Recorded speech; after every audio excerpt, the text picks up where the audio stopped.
Hello दोस्तों, कैसे हैं आप सब। उम्मीद है आप सब अच्छे होंगे। तो आज की स्टोरी है काव्या और अर्जुन के नाम।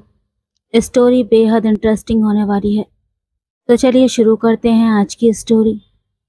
ओहो डाकू भाई, तुम्हारा कमरा है या किसी बवंडर के बाद का मंजर।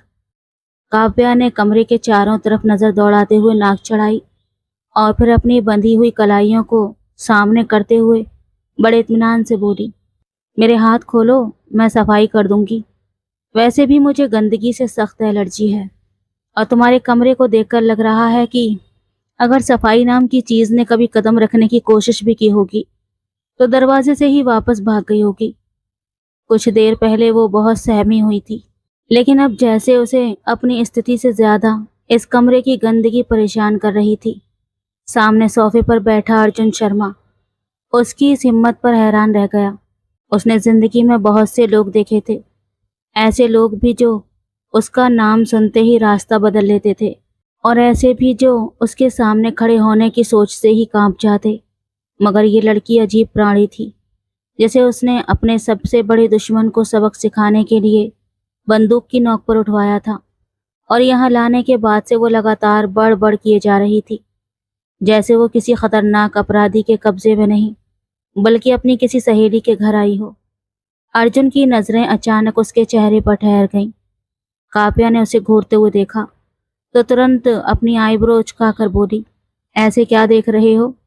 अगर मेरी शक्ल अच्छी लग रही है तो शुक्रिया बाद में अदा करना, पहले मेरे हाथ खोलो, क्योंकि मेरे हाथ सुन्न हो रहे हैं और अगर उंगलियां खराब हो गई तो तुम्हारे खिलाफ अलग से पुलिस में रिपोर्ट दर्ज करवानी पड़ेगी।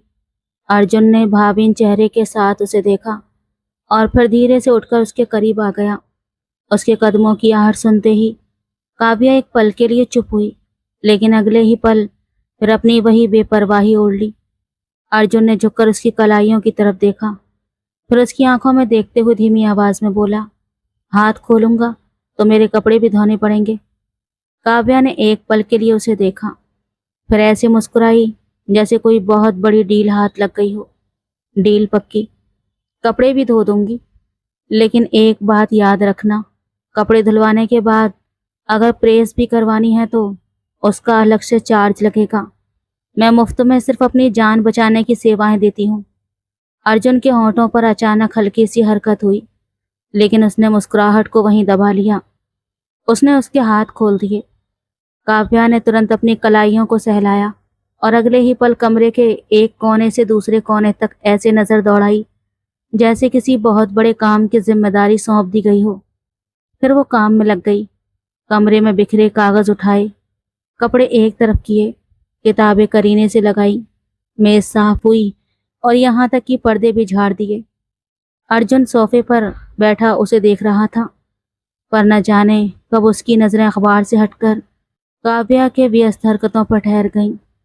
हर चीज के साथ वो कुछ न कुछ बड़बड़ाती भी जा रही थी।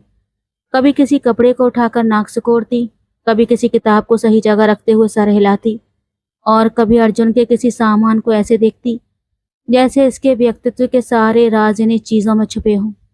लगभग आधा घंटे के बाद वो सीधा होकर खड़ी हुई और दोनों हाथ कमर पर रखकर बड़े गर्व से कमरे को देखा। कमरा वाकई बदल चुका था। अर्जुन ने भी चारों तरफ देखा और कई सालों के बाद पहली बार उसे अपने कमरे में अजीब सा सुकून महसूस हुआ। काव्या ने हाथ झाड़ते हुए कहा, बस अब ये कमरा इंसानों के रहने के काबिल हुआ है। पहले तो लग रहा था कि यहाँ तुम नहीं बल्कि कोई भूत रहता है। अर्जुन ने उसे देखा, तुम बहुत बोलती हो और तुम बहुत कम बोलते हो। इससे संतुलन बन गया। वो बिना झिझक के जवाब देकर खुद ही मुस्कुरा दी। अर्जुन ने पहली बार महसूस किया कि इस लड़की की मौजूदगी इस शांत घर के माहौल को बदल रही थी, जिसे वो सिर्फ एक बदले की योजना का हिस्सा समझकर यहाँ लाया था।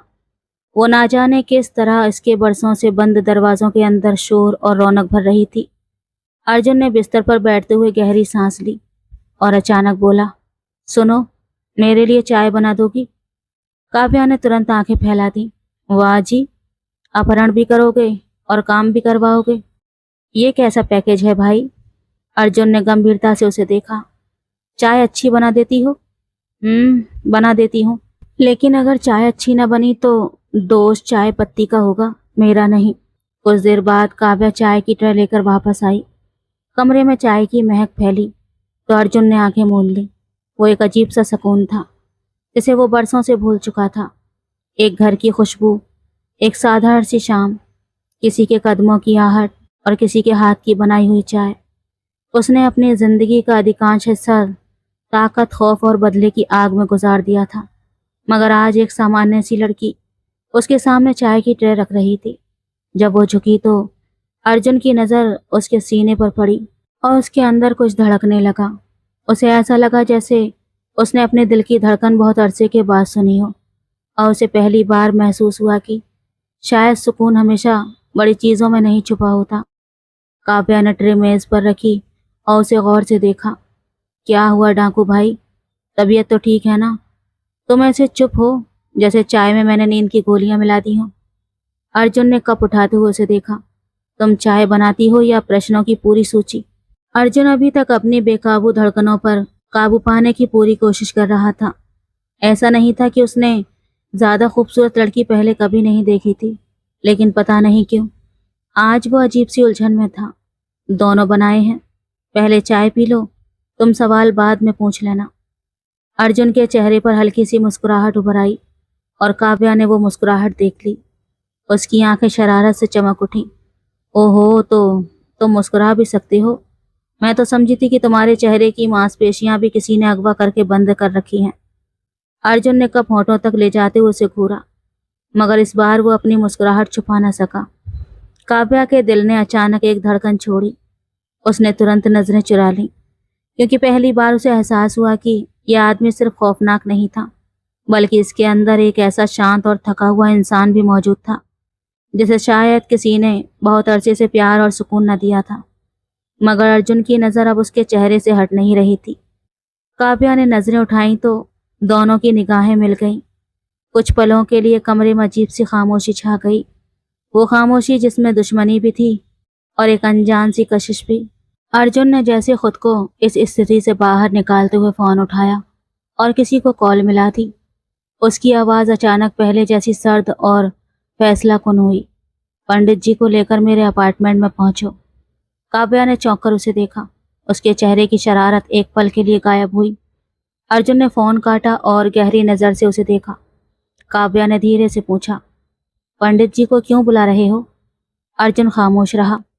फिर उसके होंठों पर ऐसी मुस्कुराहट आई जिसने काव्या के दिल की धड़कन तेज कर दी, क्योंकि ये खेल सिर्फ अपहरण तक सीमित नहीं रहने वाला था। काव्या ने तुरंत आंखें सिकोड़ते हुए कहा, देखो डाकू भाई, अगर शादी का इरादा है तो पहले ही बता देना, मैं कपड़े प्रेस करने के पैसे अलग से लूंगी। अर्जुन पहली बार खुलकर मुस्कुराया और शायद इसी पर इस खतरनाक कहानी का रुख भी बदलने लगा, जिसकी शुरुआत बदले से हुई थी मगर अंत में मोहब्बत ने जगह बना ली थी। तुम्हारा पिता एक नंबर का हंकारी इंसान है। 150 मजदूरों की मजदूरी पिछले 6 महीने से रोक रखी है। अपनी फैक्ट्री में काम करने वाले गरीबों के साथ बुरा बर्ताव करता है और उसे जरा भी एहसास नहीं कि इन लोगों के घरों में चूल्हा कैसे जलता होगा। अर्जुन की आवाज़ में गुस्सा था, मगर काव्या खामोशी से उसे देखती रही।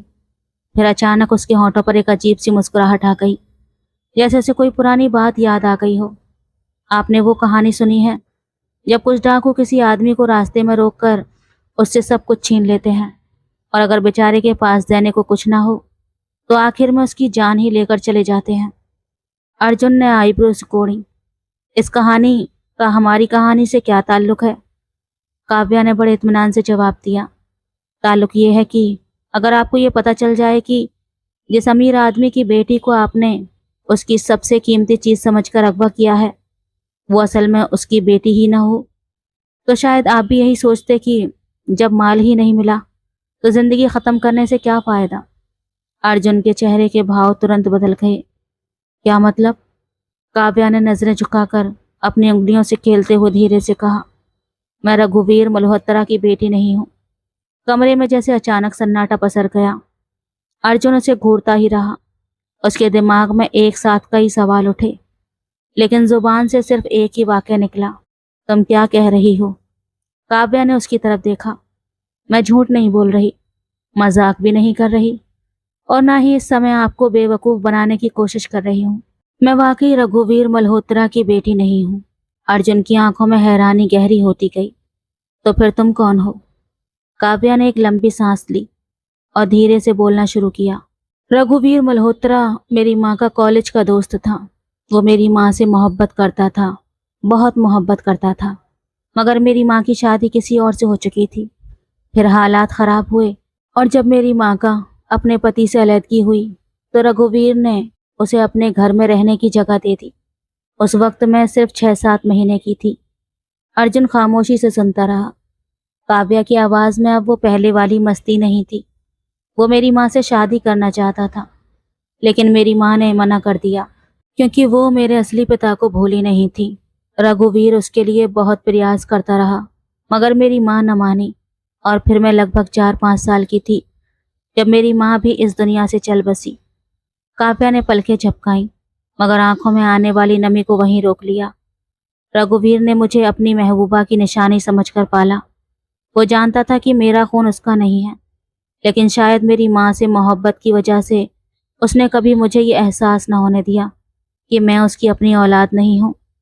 हाँ, नौकरानियों के बीच पली हूँ, उसी के घर में बड़ी हुई हूँ और दुनिया मुझे उसी की बेटी समझती है। बड़े बड़े लोगों के हवाले से बड़ी बड़ी खबरें भी मशहूर हो जाती हैं, लेकिन सच्चाई यही है कि मैं रघुवीर मल्होत्रा की बेटी नहीं हूँ। अर्जुन के चेहरे पर अब हैरानी के साथ एक अजीब सी उलझन भी साफ झलक रही थी। काव्या ने धीरे से कहा, लेकिन मैं उसकी इज्जत करती हूँ क्योंकि उसने मुझे पिता की तरह पाला है। मेरे लिए वो पिता ही है, बस मेरे शरीर में उनका खून नहीं है। अर्जुन ने काफी देर तक कुछ नहीं कहा। फिर जैसे उसे अपने फैसले की गंभीरता का एहसास हुआ, उसने एक गहरी सांस ली। तो तुम सही कह रही हो। जी बिल्कुल। और अगर आपको मेरी बात पर शक है तो डीएनए टेस्ट करवा लीजिए। वैसे भी आजकल भावनाओं से ज्यादा मशीनों पर भरोसा किया जाता है। अर्जुन अनजाने में उसे देखकर हल्का सा मुस्कुराया, लेकिन अगले ही पल गंभीर हो गया। तो मैंने तुम्हें अगवा करके शायद वाकई गलती की है। मुझे तुम्हें यहाँ लाने का कोई फायदा नहीं होगा। काव्या ने तुरंत कहा, मैंने पहले ही कहा था, डाकू भाई, गलत लड़की उठा लाई हो। अर्जुन ने उसकी बात को नजरअंदाज किया और धीरे से बोला, लेकिन अब मुझे किसी फायदे की उम्मीद नहीं है। काव्या ने उसे गौर से देखा। अर्जुन की नजरें अब उसी पर टिकी हुई थी। अब मैं स्वार्थी हो गया हूँ और अपना फायदा सोचने लगा हूँ। काव्या ने तुरंत आंखें सिकोड़ी। आप अपना फायदा सोचने लगे हैं? ये बात मुझे बिल्कुल पसंद नहीं आई। अर्जुन उसके करीब आया। मैं आज ही तुमसे विवाह करूंगा। काव्या के मुंह से अचानक हंसी निकल गई। मैं तुमसे शादी नहीं करूंगी। और मैं क्यों करूं तुमसे शादी? तुम तो डाकू हो। अर्जुन ने भावहीन चेहरे के साथ उसे देखा।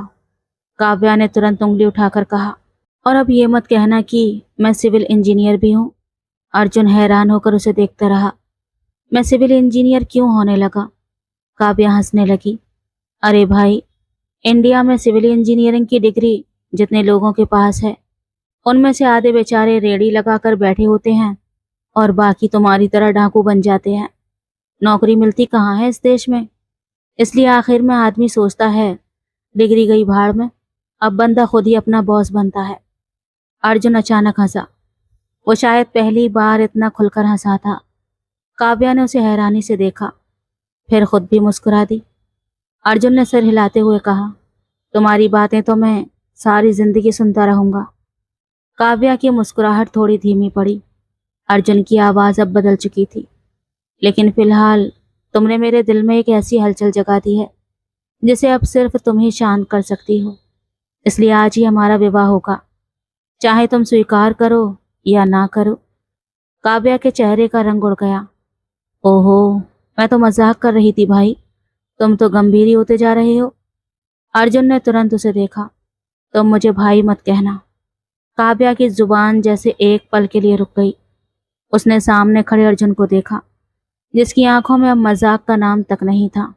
लेकिन आप तो मुझे भाई मत कहना। काव्या ने बेबसी से अपने बाल कान के पीछे किए। अच्छा अच्छा, नहीं कहूंगी, पर फिर आपको क्या कहूं? अर्जुन ने कोई जवाब न दिया। वो सिर्फ उसे देखता रहा। काव्या के दिल की धड़कन तेज होने लगी। उसे पहली बार अंदाजा हुआ कि जिस बात को वो अभी तक मजाक समझ रही थी, अर्जुन इसे पूरी तरह से गंभीरता से ले चुका था। कमरे की खामोशी में घड़ी की टिक टिक साफ सुनाई देने लगी। काव्या ने बेचैनी से दरवाजे की तरफ देखा। वैसे पंडित जी वाकई आ रहे हैं या आप सिर्फ मुझे डराने के लिए कह रहे थे? अर्जुन ने शांत लहजे में कहा। आ रहे हैं। काव्या ने आंखें बंद कर ली। हे भगवान, मैंने आज तक जितने मजाक किए थे उन सबको वापस ले रही हूँ। चंद ही पलों बाद बाहर दरवाजे पर दस्तक हुई। अर्जुन ने सीधा होकर दरवाजे की तरफ देखा। काव्या की धड़कन एकदम तेज हो गई। दरवाजा खुला और पंडित जी भी अंदर आ गए। काव्या ने अर्जुन को देखा, फिर पंडित जी को देखा और फिर खुद से बड़बड़ाई। हे भगवान, ये तो वाकई डाकू निकला। मेरे मजाक को भी सरकारी आदेश समझ बैठा। काव्या अभी तक हंसी मजाक करने और हर गंभीर बात को किसी न किसी मजाकिया जुमले में बदलने की कोशिश कर रही थी, क्योंकि शायद यही उसकी जिंदगी का वो तरीका था जिससे वो अपने अंदर के खालीपन को छुपा पाती। उसकी जिंदगी में न माँ थी न पिता, और ना ही वो शुरू से अपनी हकीकत जानती थी। इसलिए उसने कभी जिंदगी को बहुत गंभीरता से न लिया था। जो मिला उसे हंसते हुए स्वीकार कर लिया, और जो ना मिला उसका गम भी किसी जोक के पीछे छुपा लिया। मगर आज पहली बार हालात वाकई उसके काबू से बाहर हो चुके थे। वो जानती थी कि अर्जुन उस पर दिल हार बैठा है, और यही बात उसे सबसे ज्यादा परेशान कर रही थी, क्योंकि वो किसी ऐसे इंसान से शादी कैसे कर सकती थी जिसने उसे बंदूक की नोक पर अगवा किया था। उसने चुपके से कमरे का जायजा लिया। ये एक घर था, मगर संभवत नीचे का हिस्सा था जहां से बाहर निकलने का रास्ता लगभग नामुमकिन था। दरवाजा बाहर से बंद था, खिड़कियां मजबूती से बंद थी, और घर के बाहर भी अर्जुन के साथियों के मौजूद होने का उसे अंदाजा हो चुका था। अर्जुन दूसरी तरफ लगातार फोन पर किसी से बात कर रहा था, मगर उसके चेहरे पर अजीब सी उलझन थी। वो खुद भी नहीं समझ पा रहा था कि उसे आखिर हो क्या रहा है। उसने जिंदगी में किसी को अपने इतने करीब आने ही नहीं दिया था, मगर ये लड़की न जाने कब उसके दिल में जगह बना चुकी थी, और अब वो उसे अपनी जिंदगी से जाने देने की कल्पना भी नहीं कर पा रहा था। काव्या ने एक बार फिर उसे देखा और फिर शरारत से बोली, डाकू भाई। अर्जुन ने तुरंत फोन कान से हटाया और उसे ऐसी नजरों से देखा जैसे वाकई वो उसकी पत्नी हो, और अभी भी कोई ऐसी हरकत कर बैठी हो जिस पर पति को गुस्सा आना लाजमी हो। काव्या ने तुरंत हाथ उठाया। मेरा मतलब है डाकू अर्जुन। अर्जुन ने फिर घूर कर पूछा, क्या है? काव्या ने बेचारगी से कहा, आप मुझे ऐसे क्यों देख रहे हैं? ये डाकू क्यों लगा रही हो बार बार मेरे नाम के आगे? फिर एक गहरी सांस लेकर बोली, अच्छा अच्छा नहीं लगाऊंगी, पर आप खुद ही बता दीजिए कि आप डाकू क्यों बने? क्योंकि अब हमारी शादी होने वाली है, तो कम से कम अपनी होने वाली पत्नी को इतना तो हक है कि उसे मालूम हो उसका होने वाला पति आखिर लोगों के घरों में रात को क्यों घूमता फिरता है। अर्जुन खामोश होकर उसे देखता रहा, फिर आहिस्ता से चलकर उसके पास बैठ गया। सच में जानना चाहती हो? काव्या ने तुरंत सर हिलाया। हाँ, मैं और जानती ही क्या हूँ आपके बारे में। इतना तो बता ही दीजिए, वरना कल को कोई मुझसे पूछेगा कि तुम्हारा पति क्या करता है, तो मैं ये तो नहीं कह सकती कि ये कभी कभी लोगों के घरों में बिना इजाजत के चले जाते हैं। अर्जुन के होठों पर हल्की सी मुस्कुराहट आई, मगर फिर वो गंभीर हो गया। मैं एक अच्छे खानदान से था। मेरे माता पिता बहुत अच्छे थे। हमारे पास जमीन थी, और एक जमीन के विवाद के चक्कर में कुछ लोगों ने मेरे माता पिता को इस दुनिया से छीन लिया। काव्या खामोश हो गई। मैंने न्याय के लिए हर दरवाजा खटखटाया, पुलिस के भी पास गया, अदालतों के चक्कर काटे, सरकारी दफ्तरों के दरवाजे खटखटाए, पर कहीं से भी मुझे इंसाफ न मिला। किसी ने पैसे मांगे, किसी ने ताकतवर लोगों का नाम लेकर मुझे चुप करा दिया, और किसी ने मेरी बात सुनना तक जरूरी न समझा। उसकी आवाज में बरसों का दर्द था। मैंने अपनी पढ़ाई पूरी की, सोचा नौकरी करूंगा, इज्जत से जिंदगी गुजारूंगा, लेकिन जहां जाता वहीं रिश्वत मांगी जाती। कहीं भी काबिलियत की कोई कीमत नहीं थी, सिर्फ सिफारिश और पैसे चलते थे। काव्या खामोशी से उसे देखती रही। फिर मैंने सोचा, जब ये पूरा सिस्टम ही भ्रष्ट हो चुका है और पूरा निजाम कमजोरों को कुचलने के लिए बना हुआ है, तो फिर मैं क्यों कमजोर रहूं? मैं ताकतवर बन गया। लेकिन एक बात हमेशा याद रखना, मैंने कभी किसी गरीब का हक नहीं छीना। मैं सिर्फ उन्हीं लोगों के घरों में चोरी करता हूँ या उन्हीं लोगों को सबक सिखाता हूँ जो मजदूरों और गरीबों के साथ बुरा बर्ताव करते हैं। काव्या कुछ देर खामोश रही। उसके चेहरे की मस्ती धीरे धीरे गायब हो गई। फिर उसने बहुत गंभीरता से कहा, लेकिन क्या बुराई को बुराई से खत्म करना होता है? बुराई को अच्छाई से भी तो खत्म किया जा सकता है ना? अर्जुन के होठों पर आने वाले शब्द वहीं रुक गए। वो इस लड़की को देखता रह गया। ये वही काव्या थी जो कुछ पल पहले उसे डाकू कहकर छेड़ रही थी और अब अचानक ऐसी बात कह गई जिसने उसके अंदर कहीं बहुत गहरा दरवाजा खोल दिया था। अर्जुन ने नजरें झुका ली। शायद तुम ठीक कहती हो, काव्या ने तुरंत कहा। शायद नहीं, बिल्कुल ठीक कहती हूँ। अर्जुन ने पहली बार उसकी तरफ नरमी से देखा। तुमसे शादी के बाद ये सब हरकतें छोड़ दूंगा। काव्या के चेहरे पर तुरंत हैरानी आई। अच्छा, पर फिर हम खाना कहाँ से खाएंगे? अर्जुन ने उसे देखा। क्या मतलब? आपने डांके डालने छोड़ दिए तो घर का खर्च कौन चलाएगा? मैं तो अभी आपको सिर्फ चाय बनाकर देने के काबिल हूँ। अगर रोज रोटियां भी बनानी पड़ी तो पहले ही बता देना। मैं शादी के बारे में दोबारा सोच लूंगी। अर्जुन अचानक हंस पड़ा। फिक्र मत करो, भूखा नहीं मरने दूंगा। काव्या ने इत्मीनान से सर हिलाया। फिर ठीक है, क्योंकि मुझे भूख बहुत लगती है। कुछ पलों बाद काव्या ने इधर उधर देखा और धीरे से बोली, अर्जुन, मैं वॉशरूम जा सकती हूँ? अर्जुन ने बेफिक्री से कहा, हाँ जाओ। काव्या उठकर वॉशरूम चली गई। दरवाजा बंद किया और कुंडी लगाई और अगले ही पल दोनों हाथों से अपना सर पकड़ लिया। अब क्या करूं? वो आईने में अपने परेशान चेहरे को देखने लगी। यहाँ बैठी रही तो वाकई शादी हो जाएगी। काव्या बीबी ही कुछ सोचो। उसकी नज़र अचानक वॉशरूम की एक छोटी सी खिड़की पर पड़ी। वो तुरंत उसके पास गई। खिड़की पहली मंजिल पर थी और बाहर ज्यादा ऊंचाई भी नहीं थी। अगर वो इससे निकल जाती तो शायद आराम से भाग सकती थी। नीचे गिरती भी तो ज्यादा से ज्यादा मामूली चोट आती। उसने खिड़की को गौर से देखा। तंग थी मगर काव्या भी बहुत ज्यादा भारी भरकम लड़की नहीं थी। उसने खुद को हौसला दिया, हो जाएगा। उसने दोनों हाथ खिड़की के किनारों पर रखे और पूरी ताकत से खुद को बाहर निकालने की कोशिश की। पहले एक कंधा बाहर किया, फिर दूसरा, और फिर उसने पूरा जोर लगा दिया। मगर अगले ही पल उसके चेहरे का रंग उड़ गया। हे भगवान!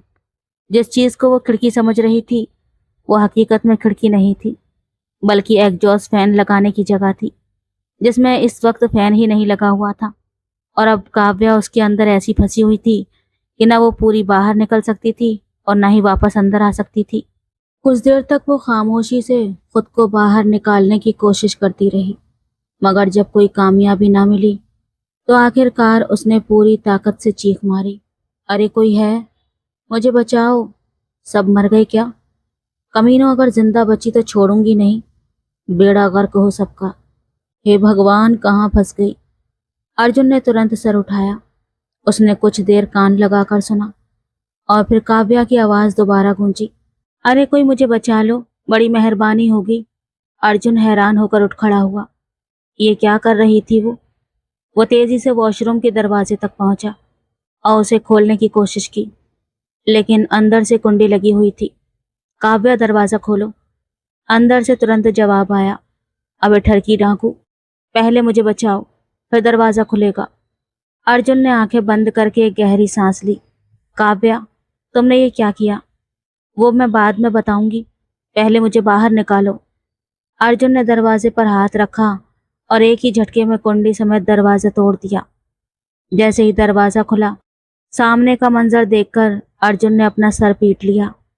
काव्या आधी बाहर की तरफ निकली हुई थी और आधा अंदर फंसी हुई थी।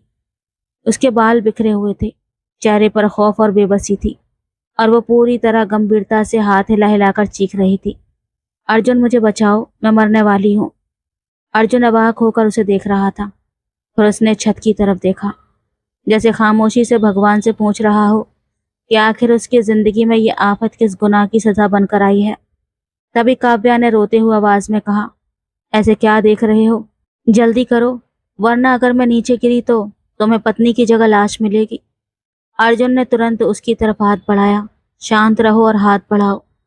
काव्या ने तुरंत अपना हाथ उसके हाथ में दिया। बस मुझे बाहर निकालो, फिर मैं वादा करती हूँ कि आज के बाद भागने की कोशिश नहीं करूंगी। अर्जुन ने उसे घूरते हुए कहा, तुमने अभी तक शादी भी नहीं की और पहले ही मेरी जान खा रही हो। काव्या ने पूरी गंभीरता से जवाब दिया, शादी के बाद तो फिर तुम्हें आदत हो जाएगी ना। अर्जुन ने उसे बाहर खींचते हुए सर हिलाया और दिल ही दिल में फैसला किया कि इस लड़की को सिर्फ अपने घर से नहीं बल्कि अपनी नजरों से भी एक पल के लिए दूर रखना खतरनाक होगा, क्योंकि काव्या के साथ जिंदगी शायद कभी शांत न रहे, लेकिन शायद पहली बार उसे यही बेचैनी अच्छी लगने लगी थी। अर्जुन ने बड़ी मुश्किल से काव्या को उस तंग जगह से बाहर निकाला तो वो तुरंत अपने हाथ से कमर पकड़कर सीधी खड़ी हो गई, मगर उसके चेहरे की मस्ती एक पल में गायब हो गई थी, क्योंकि कमर के एक हिस्से में तेज दर्द उठ रहा था और कमीज के ऊपर से खून के हल्के हल्के धब्बे दिखने लगे थे। अर्जुन की नज़र जैसे ही खून पर पड़ी, उसका चेहरा तुरंत बदल गया। वो तेजी से उसके करीब आया और घबरा कर देखने लगा। देखो, ये क्या हो गया है तुम्हें? क्या ज़रूरत थी ये सब करने की? अभी तो मेरे साथ बैठकर शादी की बातें कर रही थी और फिर अचानक भागने के लिए चल दी। काव्या ने कमर सहलाते हुए कहा, ऐसे थोड़ी शादी हो जाती है। उठाकर लाए हो मुझे और अब कहते हो शादी करूंगा, बच्चे पैदा करूंगा। अर्जुन ने तुरंत टोका, बच्चों का तो मैंने नाम भी नहीं लिया था। काव्या ने आंखें सिकोड़ी, मन में तो लिया होगा ना। अर्जुन ने अचानक माथे पर हाथ रख लिया, तुम्हारा अपना मन कर रहा है और सारी बातें मेरे ऊपर डाल रही हो। फिर उसने उसकी कमर की तरफ देखा जहां खून अब भी नजर आ रहा था। रुको, मैं फर्स्ट एड बॉक्स लेकर आता हूँ। काव्या तुरंत चीख पड़ी, मैं तुमसे पट्टी नहीं करवाऊंगी। अर्जुन ने हैरानी से उसे देखा, और फिर किससे करवाओगी? काव्या ने मुंह बना लिया। अर्जुन ने एक गहरी सांस ली, अच्छा ठीक है, मत करवाना। थोड़ी देर में हमारा विवाह हो जाएगा, उसके बाद तो मैं तुम्हारी पट्टी हक से करूंगा। और वो अचानक खामोश हो गया। काव्या ने तुरंत आंखें बड़ी की, और क्या? अर्जुन ने नजरें चुराईं, मुंह से निकल गया था और कुछ भी नहीं। हाँ हाँ, अब जब मुंह से निकल ही गया है तो समझ आ गया है कि क्या क्या प्लान बनाकर बैठे हो तुम मेरे साथ। अर्जुन ने उसके हाथ में फर्स्ट एड बॉक्स थमा दिया, बस अब बहस मत करो, खून निकल रहा है, पट्टी कर लो। काव्या ने डब्बा पकड़ते हुए कहा, नहीं, मैं खुद कर लूंगी। अच्छा ये लो। वो डब्बा लेकर दूसरे कमरे में चली गई। अर्जुन वहीं खड़ा खड़ा उसे जाता देखता रहा। उसके दिल में एक अजीब सी हलचल थी। अभी कुछ देर पहले तक वो उस लड़की को सिर्फ अपने मकसद का जरिया समझ रहा था, मगर अब उसके शरीर पर लगने वाली एक मामूली सी चोट भी उसे अंदर तक बेचैन कर रही थी। दूसरे कमरे से अचानक काव्या की चीख ऊंची, हे भगवान! अर्जुन चौंक गया। फिर दूसरी आवाज आई, ये पट्टी है या दुश्मनी निकालने का कोई नया तरीका? अर्जुन ने आंखें बंद कर ली। उसे इस लड़की की तकलीफ पर खुद को ही बुरा लग रहा था। कुछ मिनट बाद काव्या वापस आई तो उसके चेहरे पर दर्द तो था, मगर पहले से हालात बेहतर थे। अर्जुन ने उसे गौर से देखा और थोड़ा सख्त लहजे में बोला, दोबारा इस तरह की हरकत मत करना। काव्या खामोश रही। अर्जुन ने आहिस्ता से कहा, काश मैं तुमसे ये कह सकता कि तुम आज़ाद हो और जा सकती हो, लेकिन सच में तुमसे विवाह करना चाहता हूँ। काव्या ने बेबसी से उसे देखा, ये क्या मुसीबत है, मैं कहाँ फंस गई हूँ? ऐसे थोड़ी होता है, मैं क्या करूँगी? अर्जुन खामोश रहा। फिर अचानक उसने उसका हाथ पकड़ लिया। काव्या चौंकी, लेकिन इस बार उसने हाथ छुड़ाने की कोशिश नहीं की। दोनों की नजरें मिली। अर्जुन की आवाज में पहली बार कोई आदेश नहीं बल्कि एक अजीब सी विनती थी, मैं इतना भी बुरा इंसान नहीं हूँ, शादी कर लो मुझसे, बहुत खुश रखूंगा तुम्हें। और वैसे भी मैं तुम्हें यहाँ से जाने नहीं दे सकता। मेरे पास तुम्हें छोड़ने का कोई रास्ता नहीं है और तुम्हारे पास भी कोई दूसरा विकल्प नहीं है। काव्या ने कुछ पल उसे देखा, फिर अचानक अपने खास अंदाज में बोली, ये तो वही बात हो गई भाई, बकरे को हलाल भी किया जा रहा है और साथ साथ उसे तसल्ली भी दी जा रही है। अर्जुन ने तुरंत उसे घूरा, तुमने मुझे कसाई कहा? काव्या ने अपना सर पीट लिया, नहीं जी, मैंने तो खुद को बकरा बोला। अर्जुन कुछ पल उसे देखता रहा, फिर अचानक जोर से हंस पड़ा। काव्या ने भी मुंह बनाकर कहा, हंस रहे हो? और मैं अपनी जिंदगी की सबसे बड़े संकट में फंसी हुई हूँ। अर्जुन ने उसका हाथ छोड़ते हुए मुस्कुराकर कहा, तुम्हें देखकर तो बिल्कुल भी नहीं लगता कि तुम किसी संकट में फंसी हो। काव्या ने तुरंत जवाब दिया, मैं अंदर से बहुत परेशान हूँ। बाहर से सिर्फ लोगों को हंसाती हूँ। अर्जुन ने नरमी से उसे देखा।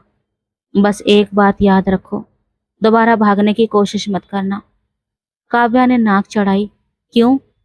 क्योंकि अगली बार अगर खिड़की से नहीं निकलोगी तो शायद मैं तुम्हें अपनी नजरों से भी नहीं निकलने दूंगा। काव्या ने तुरंत आंखें घुमाई। ये मोहब्बत है या पुलिस का पहरा? अर्जुन मुस्कुराया। दोनों ही समझ लो। और काव्या पहली बार खामोश हो गई, क्योंकि इस बार अर्जुन की बात में मजाक कम और अपनापन ज्यादा था। काव्या काफी देर तक खामोश बैठी थी। जो लड़की एक पल भी चुप रहना अपनी तौहीन समझती थी, वो आज नजरें झुकाए अपनी उंगलियों को आपस में उलझाए बैठी थी। शायद पहली बार उसे अपनी जिंदगी की सच्चाई इतनी साफ दिखाई दे रही थी कि मजाक करने के लिए भी शब्द नहीं मिल रहे थे। अर्जुन ने उसे देखा तो बिना कुछ कहे उठा और कमरे से पानी का गिलास ले आया। उसने गिलास उसकी तरफ बढ़ाया। काव्या ने खामोशी से गिलास थाम लिया। तभी अर्जुन के फोन पर वॉइस नोट की ट्यून बजी। अर्जुन ने मोबाइल की स्क्रीन देखी तो उसकी आंखें सख्त हो गईं। ये रघुवीर मल्होत्रा का वॉइस नोट था। कुछ देर पहले अर्जुन ने उसे पैगाम भेजा था कि उसकी बेटी उसके कब्जे में है। अगर वो अपनी फैक्ट्री के 150 मजदूरों के पिछले 6 महीने के रुके हुए वेतन का भुगतान कर दे तो काव्या को कुछ नहीं होगा, वरना वो उसे जान से मार देगा। रकम करोड़ों में थी और अर्जुन को पूरा भरोसा था कि अपनी बेटी के लिए रघुवीर किसी भी कीमत पर यह रकम चुका देगा। मगर रघुवीर का जवाब सुनकर शायद खुद अर्जुन को भी अंदाजा नहीं था कि यह शख्स अपनी ही बेटी के बारे में इतनी बेरहमी से बात करेगा। अर्जुन ने वॉइस नोट चलाया। कमरे में रघुवीर की सर्द आवाज गूंज उठी। तुम जैसे मामूली गुंडों से मैं नहीं डरता। जिसे उठाकर ले गए हो वो मेरी बेटी नहीं है। चाहो तो उसकी जिंदगी खत्म कर दो, चाहे अपने पास रख लो, लेकिन मैं तुम्हारी कोई बात नहीं मानूंगा। काव्या के हाथ में पकड़ा हुआ गिलास जैसे एक पल के लिए बहुत भारी हो गया। उसकी आंखों में हल्की सी नमी तैरने लगी, मगर उसने तुरंत पलकें झपकाकर आंसू छुपा लिए। अर्जुन ने मोबाइल बंद किया और उसे देखा। वो कुछ कहने ही वाला था कि काव्या ने खुद ही धीरे से कहा, मैंने तो आपको पहले ही बोला था ना, वो मेरा बाप नहीं है। उसने जबरदस्ती मुस्कुराने की कोशिश की, लेकिन हाँ, ये उम्मीद नहीं थी कि वो इतनी बेरहमी से बात करेगा। अर्जुन ने कुछ न कहा। वो उसके बहुत करीब आया और बड़ी नरमी से उसकी आंख के कोने पर ठहरे हुए आंसू को अपनी उंगली से पहुंच दिया। काव्या ने नजरें झुका ली। अर्जुन की आवाज में पहली बार ऐसी नरमी थी जिसमें किसी हुक्म या धमकी का नामो निशान तक नहीं था। इसका मतलब, जिस तरह मेरा कोई नहीं है, तुम्हारा भी कोई नहीं है। काव्या ने खामोशी से उसे देखा। अर्जुन ने आहिस्ता से कहा, लेकिन अगर हम एक हो जाएं तो हम दोनों को एक परिवार मिल जाएगा। तुम्हें मेरा परिवार मिल जाएगा और मुझे तुम्हारा। काव्या ने आंसू साफ करते हुए तुरंत पूछा, और बच्चे भी होंगे हमारे? अर्जुन के होंठों पर मुस्कुराहट आ गई। देखो, बच्चों की फिक्र सिर्फ तुम्हें ही है। तुम बार बार बच्चों का ही जिक्र कर रही हो। शायद तुम्हें पहले से ही पता है कि बच्चे किस तरह दुनिया में आते हैं। काव्या ने तुरंत नजरें झुका ली। तो फिक्र क्यों ना करूं? मैंने ही तो पालने हैं, तो चिंता तो मुझे ही करनी होगी ना। अर्जुन हंसा। उसकी हंसी में पहली बार खुलापन था। काव्या ने मुंह बनाकर कहा, हंसो मत, मैं सच कह रही हूँ। अर्जुन ने हंसी रोकने की कोशिश की, मगर उसकी आंखों में चमक अब भी बाकी थी। कुछ पलों बाद वो फिर से गंभीर हुआ और काव्या को गौर से देखते हुए बोला, अब तो मुझसे शादी कर लो। काव्या ने कुछ पल उसे देखा और फिर बहुत धीरे से सर हिला दिया। ठीक है। अर्जुन को जैसे अपने कानों पर यकीन न हुआ। क्या सच में? काव्या ने बेबसी से मुस्कुराते हुए कहा, अरे हाँ भाई, अब इतनी भी जिद नहीं कर सकती कि आदमी मेरे लिए इतना कुछ सह ले और मैं फिर भी ना कहती रहूं। अर्जुन के चेहरे पर एक अजीब सी खुशी फैल गई। वो उसे ऐसे देख रहा था जैसे उसे यकीन ना आ रहा हो कि जिस लड़की को वो जबरदस्ती अपने घर लाया था, वो अब अपनी मर्जी से उसके साथ रहने के लिए तैयार हो गई थी। फिर उसने कहा, तुम्हारे लिए कपड़े भी मंगवाने हैं। काव्या ने तुरंत पूछा, कैसे कपड़े? अच्छे वाले? ये अच्छे वाले कौन से होते हैं जो विवाह के लिए पहने जाते हैं? काव्या ने आंखें बड़ी कर ली। इतनी जल्दी? अर्जुन ने गंभीरता से सर हिलाया। हाँ। काव्या ने बेबसी से अपना चेहरा हाथों में छुपा लिया। हे भगवान, मेरी जिंदगी भी ना एक अजीब फिल्म है। पहले किडनैप हुई, फिर भागी, फिर खिड़की में फंस गई और अब शादी भी हो रही है। अर्जुन मुस्कुराया। अच्छे से तैयार हो जाना। काव्या ने हाथ हटाकर उसे देखा। एक बात बताओ। क्या? अगर कपड़े अच्छी नहीं हुए तो फिर मैं फेरों के बाद भी तुमसे लड़ूंगी। अर्जुन ने हल्की मुस्कुराहट के साथ कहा। मुझे अब तुम्हारी लड़ाई की आदत होने लगी है। काव्या ने तुरंत जवाब दिया। अच्छी बात है, क्योंकि मैं चुप रहने वाली पत्नियों में से नहीं हूँ। अर्जुन ने पहली बार उसे देखा, जैसे वो वाकई अपनी पत्नी की कल्पना कर रहा हो, और काव्या ने नजरें चुरा लीं। उसके दिल में अभी भी बहुत से सवाल थे, लेकिन एक बात साफ हो चुकी थी कि अब उसके पास पिता का सहारा नहीं था। फिर भी जिंदगी शायद उसे किसी ऐसे रिश्ते की तरफ ले जा रही थी जो उसे जाने देने के लिए बिल्कुल तैयार नहीं था। ज्यादा वक्त नहीं बीता था कि बाहर से दरवाजा खुलने की आवाज आई और अर्जुन के साथियों के साथ दो गवाह और पंडित जी अंदर दाखिल हुए। काव्या ने उन्हें देखा तो उसके दिल की धड़कन अचानक तेज हो गई, क्योंकि अब तक जो बात उसे मजाक लग रही थी वो हकीकत बनने जा रही थी।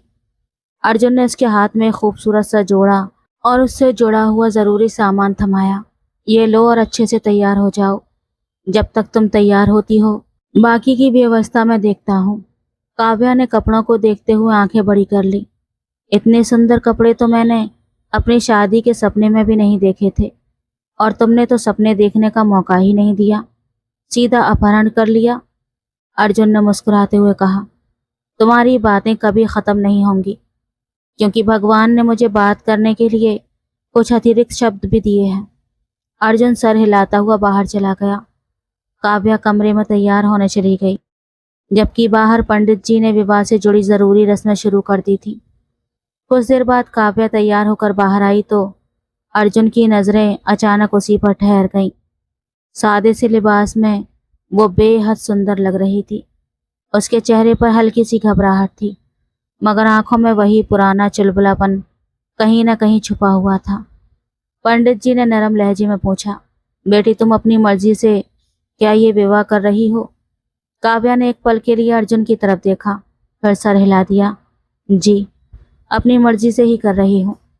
पंडित जी ने कुछ देर उसे गौर से देखा, फिर बोले, बेटी मुझे कुछ संदेह हो रहा है, कहीं तुम पर कोई दबाव तो नहीं है? काव्या ने तुरंत जवाब दिया, नहीं पंडित जी, कोई दबाव नहीं है, बस हालात थोड़े फिल्मी हैं। अर्जुन ने उसे घूरा तो काव्या ने तुरंत गंभीर होकर कहा, जी मैं पूरी मर्जी से विवाह कर रही हूँ। पंडित जी ने फिर पूछा, कन्यादान या अभिभावक कौन है? काव्या के चेहरे पर एक पल के लिए खामोशी छा गई। मेरा कोई अभिभावक नहीं है। पिता? वो मेरे असली पिता नहीं है। भाई? कोई भी भाई नहीं है। चाचा?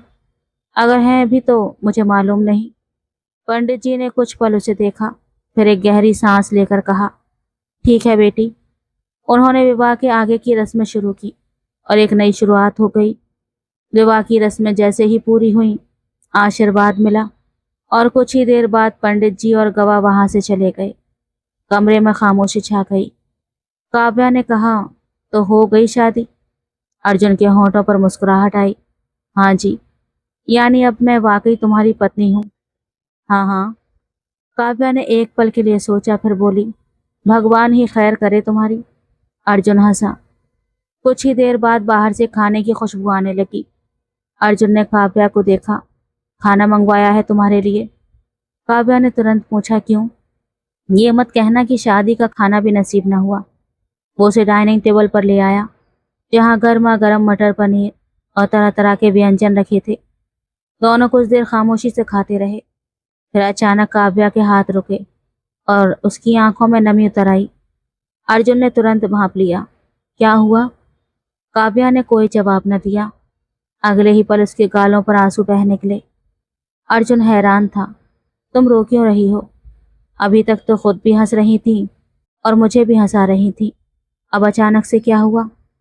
काव्या ने आंसू साफ करते हुए सर हिलाया। पता नहीं क्यों रो रही हूँ, बस अचानक दिल भर आया। अर्जुन ने कुछ पल उसे देखा, फिर माहौल को हल्का करने के लिए बोला, पेट भर गया है क्या? काव्या ने आंसुओं के बीच ही हंसने की कोशिश की। जी हाँ, भर गया पेट। अर्जुन ने तुरंत कहा, तो फिर चलो अंदर चलते हैं। काव्या ने उसे देखा और हल्की सी मुस्कुराहट के साथ सर हिला दिया। चलो। दोनों उठे और धीरे धीरे बेडरूम की तरफ चल पड़े। काव्या के कदमों में अब पहले जैसी बेचैनी नहीं थी, बल्कि उसके दिल में एक अजीब सा सुकून उतरने लगा था। और अर्जुन पहली बार उसे अपनी पत्नी के तौर पर अपने साथ उसे कमरे में लेकर आ रहा था, जहां कुछ घंटे पहले तक दोनों एक दूसरे के लिए अजनबी थे। कमरे में दाखिल होते ही काव्या ने कुछ पल इधर उधर देखा और फिर बिस्तर के एक कोने पर बैठ गई। अर्जुन को ऐसे देखने लगी जैसे अभी तक उसे यकीन ना आ रहा हो कि जिस आदमी को वो कुछ घंटे पहले डाकू भाई कहकर छेड़ रही थी, वो अब सचमुच उसका जीवन साथी बन चुका था। अर्जुन भी कुछ फासले पर बैठ गया। कुछ पलों तक दोनों खामोश रहे। फिर काव्या ने खुद ही खामोशी तोड़ दी। तो जनाब, अब क्या हुक्म है? अर्जुन ने उसे देखा। अब कोई हुक्म नहीं है। अच्छा, तो क्या मैं आज़ाद हूँ? जी बिल्कुल आज़ाद हूँ। काव्या ने तुरंत उठने का नाटक किया। तो फिर मैं चलती हूँ। अर्जुन ने उसका हाथ पकड़ लिया। इतनी जल्दी भी क्या है? काव्या हंसने लगी। मैं तो मजाक कर रही थी। मुझे पता है तुम हर बात में मजाक करती हो, और तुम हर बात में इतने गंभीर क्यों रहते हो? शायद तुम्हारी कमी को पूरा करने के लिए। काव्या ने आंखें घुमाई। वाह जी वाह, क्या खूबसूरत जोड़ी है। एक बोलता ही नहीं और दूसरा चुप होता नहीं। अर्जुन हंसने लगा। कमरे में कुछ देर दोनों इसी तरह बातें करते रहे। कभी काव्या उसे छेड़ती, कभी अर्जुन उसकी किसी बात पर मुस्कुरा देता, कभी वो अपने अपहरण के किस्से को याद करके खुद ही हंस पड़ती, तो कभी अर्जुन उसे खिड़की में फंसने वाली हरकत याद दिलाकर चिढ़ा देता। काव्या ने तुरंत मुंह बनाकर कहा, वो बात दोबारा मत याद दिलाना। मेरी जिंदगी का सबसे शर्मनाक पल था। मेरे लिए तो सबसे यादगार है। क्यों? क्योंकि तभी मुझे यकीन हुआ कि तुम वाकई थोड़ी पागल हो। काव्या ने तकिया उठाया और उसकी तरफ फेंका। तुम भी कोई बहुत सामान्य इंसान नहीं हो। अर्जुन ने तकिया पकड़ लिया और मुस्कुराया। बातों बातों में रात काफी बीत गई। अर्जुन ने देखा कि काव्या के चेहरे पर थकान साफ नजर आ रही थी। वो आहिस्ता से उसके करीब आया और बड़े प्यार से उसके माथे पर एक नरम बोसा दिया। काव्या एक पल के लिए शांत हुई। अर्जुन ने धीरे से कहा, मैं समझ सकता हूँ कि जो कुछ हुआ है वो बहुत अजीब हालात में हुआ है। तुम्हें वक्त चाहिए, इसलिए आज तुम आराम से सो जाओ। हम सुबह यहाँ से निकलेंगे। काव्या ने हैरानी से उसे देखा। कहाँ जाएंगे? अर्जुन ने मुस्कुराकर कहा, घर। काव्या ने तुरंत पूछा, तुम्हारे पास घर है? अर्जुन ने हल्की सी मुस्कुराहट के साथ कहा, जी, मकान है। काव्या ने आंखें सिकोड़ी। मकान और घर में क्या फर्क होता है? मकान में दीवारें होती हैं, घर तुम्हें बनाना है। काव्या कुछ पल उसे देखती रही, फिर उसके चेहरे पर एक प्यारी सी मुस्कुराहट फैल गई। अच्छा, तो ये जिम्मेदारी भी मेरी है? जी हाँ। फिर देख लेना, मैं तुम्हारे मकान को स्वर्ग जैसा बनाकर दम लूंगी। अर्जुन ने मुस्कुराकर कहा, मुझे पूरा यकीन है। अगली सुबह हुई तो दोनों बस में सवार होकर वहां से रवाना हो गए। काव्या खिड़की के पास बैठी बाहर के बदलते हुए नज़ारों को देख रही थी, जबकि अर्जुन उसके पास चुपचाप बैठा था। उसके दिमाग में रात की सारी बातें घूम रही थी। उसने सोचा कि शायद भगवान ने उस पर सचमुच बड़ी कृपा की है। रघुवीर मल्होत्रा की संपत्ति में से तो उसे कुछ मिलने वाला नहीं था, क्योंकि वो जानती थी कि रघुवीर उसे कभी अपनी बेटी मानता ही नहीं था। शायद उसने सिर्फ अपनी प्रेमिका की निशानी समझकर उसे अपने घर में पनाह दी थी, या फिर किसी मजबूरी के तहत। मगर उसने जो भी कुछ किया था वो भी कम नहीं था। उसने उसे पाला था, पढ़ाया था, उसके खाने पीने का ध्यान रखा था, उसे बड़ा किया और दुनिया के सामने उसकी इज्जत की रक्षा की। वो उसका असली पिता नहीं था, लेकिन एक पिता की तरह उसने अपनी जिम्मेदारी पूरी ईमानदारी से निभाई थी। काव्या ने खिड़की से बाहर देखते हुए मन ही मन कहा, मैं आपको माफ करती हूँ रघुवीर मल्होत्रा, क्योंकि आपने मुझे जो भी दिया वो भी कम नहीं है। मुझे पाला, मुझे पढ़ाया, मुझे खिलाया पिलाया और मेरी इज्जत की हिफाजत की। मेरे लिए इतना ही बहुत है। उसकी आंखों में हल्की सी नमी उतर आई, मगर इस बार उसके चेहरे पर एक सुकून भरी मुस्कान थी। अब उसकी जिंदगी उसके हमसफर अर्जुन शर्मा के साथ ही आगे बढ़ने वाली थी। तो दोस्तों, ये थी हमारी आज की कहानी। आपको कैसी लगी हमें कमेंट्स में ज़रूर बताएं। वीडियो पसंद आई तो प्लीज़ लाइक करें, शेयर करें, सब्सक्राइब करें। धन्यवाद।